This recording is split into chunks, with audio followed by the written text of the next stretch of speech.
அதனாலே கர்த்தரின் விடுதலை ஊழியத்தின் சார்பாக இந்த ஆயத்த நாள் ஜெபத்துக்காக வந்திருக்கிறவங்க யாவரையும் அன்புடன் வரவேற்கிறேன்.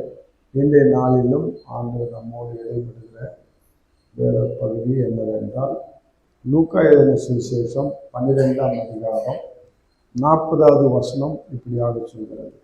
அந்தப்படியே நீங்கள் நினையாத நேரத்தில் மனுஷகுமாரன் வருவார், ஆகையால் நீங்களும் ஆயத்தமாயிருங்கள். அதனாலே இங்க நீங்களும் ஆயத்தமாயிருங்கள். இந்த ஆயத்தமாயிருக்கிறத குறித்து அநேக செய்திகளை நாம் கேட்டிருக்கிறோம். எப்படியெல்லாம் ஆயத்தப்படணும். நானே ஏற்கனவே நிறைய செய்தி கொடுத்திருக்கிறேன் இந்த பகுதியில் இருந்தே. ஆனால் இன்றைக்கு ஆண்டவர் நம்மோடு ஒரு வித்தியாசமான காரியத்தோடு இடைபெற போகிறார். என்னவென்றால் ஆயத்தமாக இருக்கணும் அப்படின்னாக்கா, ஏற்கனவே நான் கொடுத்துருக்கிறது நம்ம ஆவி ஆத்மா சரீரத்தில் நம்ம ஆயத்தமாக இருக்கணும். எத்தனை பேருக்கு அது நினைவில் இருக்கிறதுன்றது தெரியவில்லை. ஆனால் இன்றைக்கு நாம் எப்படி ஆயத்தமாக இருக்கணும் அப்படின்னு சொல்றாருன்னா, ஒரு இந்த செய்தியை நான் தியானித்து கொண்டிருந்த வேளையில ஆண்டவர் என்னோடு இடைப்பட்டது என்னவென்றால், ஆண்டவரே நாங்கள் எப்படியாக ஆயத்தமா இருப்பது? ஏற்கனவே இந்த ஆயத்தமா இருங்கள் என்ற செய்தியை நான் கொடுத்துருக்கிறேன். இன்னைக்கு நான் என்ன சொல்ல விரும்புறீங்கன்னு சொல்லி ஆண்டவர் சமூகத்தில் காத்திருக்கும் போது ஆண்டவர் என்னோடு இடைப்பட்ட காரியம் என்னவென்றால், ஒரு மணப்பெண்ணை காட்டினார். ஒரு மணப்பெண் ஒரு மணவாளனுக்கு அந்த திருமண காரியத்தை சந்திக்கும் போது எப்படியெல்லாம் ஆயத்தப்படுவாளோ அந்த மாதிரி ஆயத்தப்படு, அந்த மாதிரி உன்னுடைய ஜனங்களை ஆயத்தப்படும்படியாக சொல்லிக் கொடு அப்படின்னா. ஒரு மணப்பொண் ஒரு திருமண காரியத்துக்கு ஒரு மணப்பொண்ணு எப்படி ஆயத்தப்படுவா அப்படின்னாக்கா, முதலாவது நல்ல உயர்ந்த வஸ்திரத்தை தரித்துக் கொள்வார். மண பெண்ணுடைய வஸ்திரம். அந்த மணப்பெண்ணுடைய வஸ்திரம் என்ன அப்படின்றதுக்கு அர்த்தம் பின்னாடி பார்ப்போம்.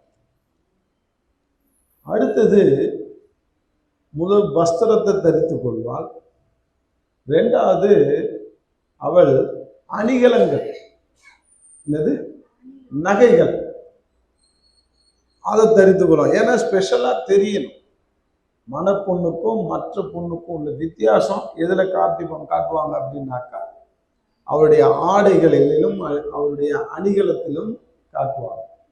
அப்ப அணிகலத்தை அணிந்து கொண்டு ஆயத்தமா இருப்பான், ரெடியா இருப்பான். மூணாவது, அதுதான் எனக்கு ரொம்ப இதா இருக்கு,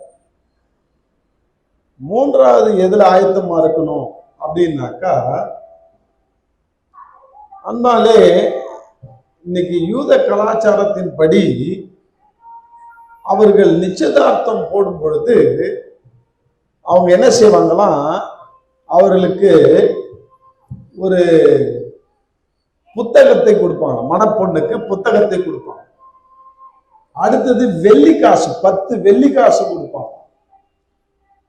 அந்த திருமண நாளிலே மணமகன் வந்து அவளை கரம் பிடிக்கும் பொழுது அந்த 10 வெள்ளிக்காசை அவன்கிட்ட கொடுப்பான் மணமகன்கிட்ட.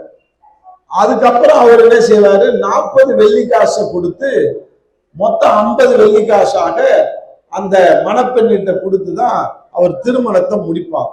இது வந்து யூத கலாச்சாரம்.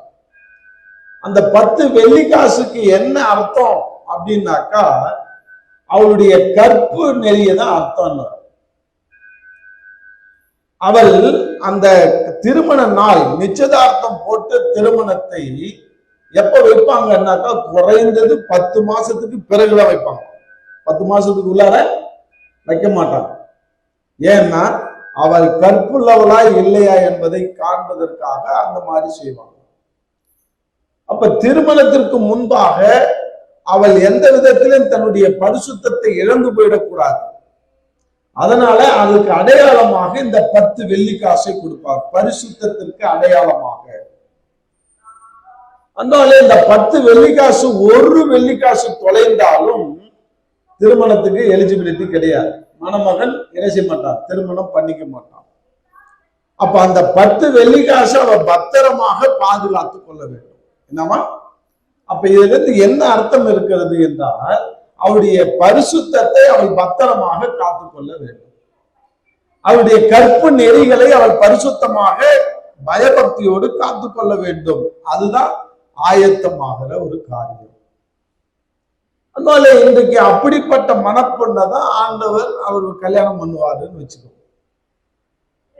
இப்ப அவள் அந்த கொடுக்கப்பட்ட அந்த வேத புத்தகத்தை அந்த புத்தகத்தை படித்து அவள் ஆயத்தமாகும், ப்ரிப்பேர் ஆகும். அது ஒரு காரியம். அந்த வேத புத்தகத்தை படித்து அவள் ஆயத்தமானாதான் அவள் தன்னுடைய கற்பு நெறியை கரெக்டா கடைபிடிப்பாள், தன்னுடைய அணிகலன்களை கரெக்டா அவள் அணிந்து கொள்வாள், தன்னுடைய ஆடையை அவள் அணிந்து கொள்வாள். இப்படி அவள் ஆயத்தமாகி இருக்க வேண்டும். இதே போலதான் இன்றைக்கு ஆண்டவர் நம்மளை நிச்சயதார்த்தம் போட்டுட்டு இன்னைக்கு இந்த புத்தகத்தை கொடுத்துட்டு போயிட்டார். இந்த வேதத்தை ஆதியாகமத்திலிருந்து வெளிப்படுத்தின விசேஷம் வரைக்கும் உள்ள வேத புத்தகத்தை இது கெத்துபா என்று சொல்லுவார்கள். இது பிதாவை குறித்து எழுதியிருக்கும், குமாரனை குறித்து எழுதியிருக்கும், அதுக்கப்புறம் பரிசுத்த ஆவியானவரை குறித்து இதுல எழுதியிருக்கும்.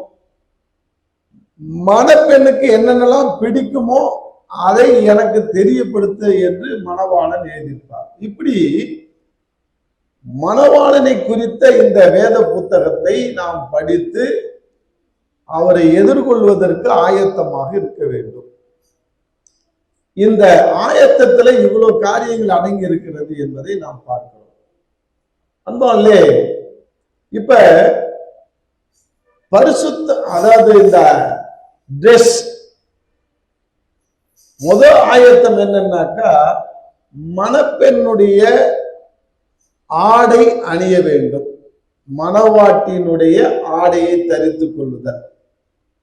அது என்ன அப்படின்னாக்கா இது பரலோகத்துல நடைபெறுகிற நிகழ்ச்சிக்கு நிழலாக இருக்கிறது. இங்க நம்ம ஆயத்தமாவது இது வெளிப்படுத்தின விசேஷம் தான் எனக்கு ஞாபகம் வருது. வெளிப்படுத்தின விசேஷத்துல மணவாட்டி எப்படியாக அவர்கள் அலங்கரிக்கிறார்கள் என்று பார்க்கிறோம். 19ஆம் அதிகாரம் வெளிப்படுத்தின விசேஷம் 19 8வது வசனத்தை 7லிருந்தே படிப்போம். நாம் சந்தோஷப்பட்டு களி கூர்ந்து அவருக்கு துதி செலுத்த கடவோம். ஆட்டுக்குட்டியானுடைய கல்யாணம் வந்தது. என்ன வந்துச்சா? கல்யாணம் வந்தது. அவருடைய மனைவி தன்னை ஆயத்தம் பண்ணினாள் என்று சொல்ல கேட்டேன். என்ன பண்ணினாலாம்? ஆயத்தம் பண்ணினாள். எப்படிப்பட்ட ஆயத்தம் அப்படின்னாக்கா சுத்தமும் பிரகாசமுமான மெல்லிய வஸ்திரம் தரித்துக் கொள்ளும்படி அவளுக்கு அளிக்கப்பட்டது. என்னத்தை முதல் கொடுத்தாங்க ஆயத்தமாகும் போது? மெல்லிய வஸ்திரம். இன்னைக்கு அந்த மெல்லிய வஸ்திரம் எதை குறிக்கிறது? இன்னைக்கு நம்ம இந்த ஆவிக்குரிய கண்ணோட்டத்துல இதை பார்க்க வேண்டும். இன்னைக்கு நீ நானும் ஆண்டுடைய வருகைக்கு ஆயத்தமா இருக்கணும்னு சொல்லி கொண்டிருக்கிறார். எப்படி ஆயத்தமா இருக்கணும்? இன்னைக்கு கிறிஸ்துவலா இருக்கிற நாம் மெல்லிய வஸ்திரத்தை அணிந்து கொள்ள வேண்டுமா? ஆமென். அதுதான் மணவாட்டியினுடைய ட்ரெஸ் கோடு. அதுதான் மணவாட்டியின் அடையாளம் காட்டுகிறது. அந்த மெல்லிய வஸ்திரம் எதை குறிக்கிறதாம்? இதை சொல்றார். அந்த மெல்லிய வஸ்திரம் பரிசுத்தவான்களுடைய நீதிகளே என்று சொல்லப்படுகிறது. எதுக்கெல்லாம்? பரிசுத்தவான்களுடைய நீதிகளே. அதுதான் ஆவிக்குரிய சத்தியம். இன்னைக்கு நம்ம கொஞ்ச நாளா நம்ம பார்க்கிறோம், வெளிச்சத்திலே வெளிச்சம் காணணும்னா என்ன செய்யணும்? ஒரு டாக்ஸ் எழுதியிருக்கிறேன், அது எல்லாரும் வாங்கி படியுங்க, எல்லாருக்கும் அனுப்புங்க. வெளிச்சத்திலே வெளிச்சம் காண்பது. சங்கீதம் 86:9 இப்படியாக இருக்கிறது. உம்முடைய வெளிச்சத்திலே வெளிச்சம் காண்கிறேன் என்று தாவீது எழுதியிருக்கிறார். அப்ப வெளிச்சம் என்றாலே தேவ வசனம் என்ற அர்த்தம். வசனத்திலே வசனத்தை காணக்கூடிய ஆற்றல் நமக்குள்ள வர வேண்டும். அப்பதான் ஆவிக்குரிய விடுதலையும் வெற்றியும் நம்ம பெற முடியும். வசனத்தை வசனமா பார்த்துட்டு நீ போயிட்டன்னா வேலைக்கு ஆகாது. வசனத்தை வசனமா பார்க்காம இன்னைக்கு நாம என்ன செய்யணும்?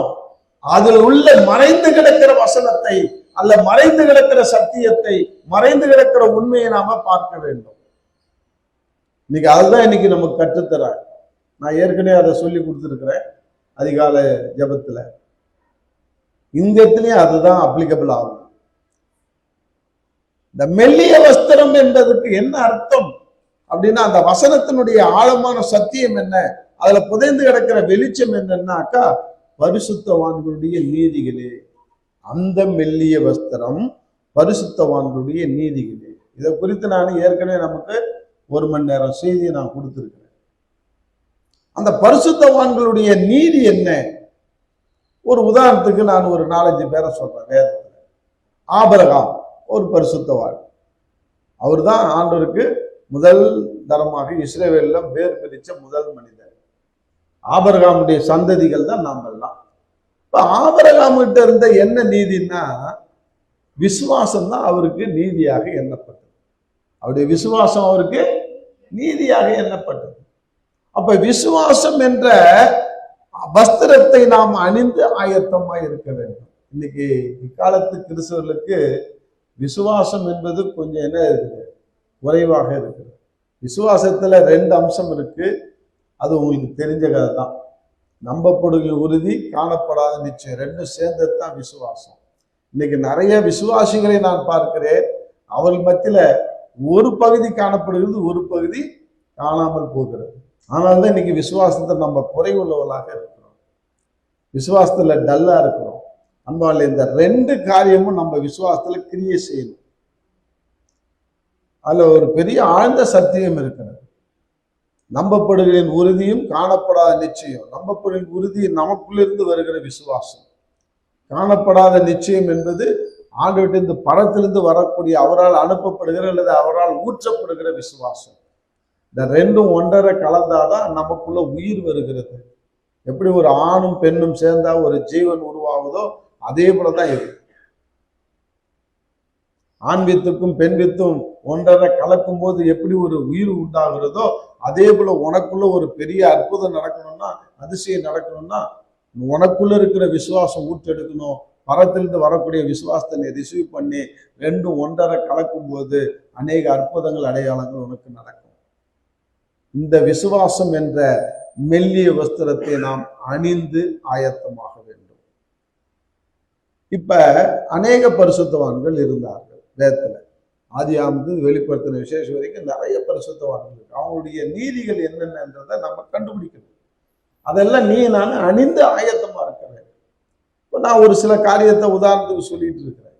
ஆபிரகாம்கிட்ட இருந்த நீதி கீழ்ப்படிதல். அடுத்தது என்னது, போகிற இடம் எங்கன்னே தெரியல, உடனே கீழ்ப்படிந்தார். அது அவனுக்கு நீதியாக எண்ணப்பட்டது.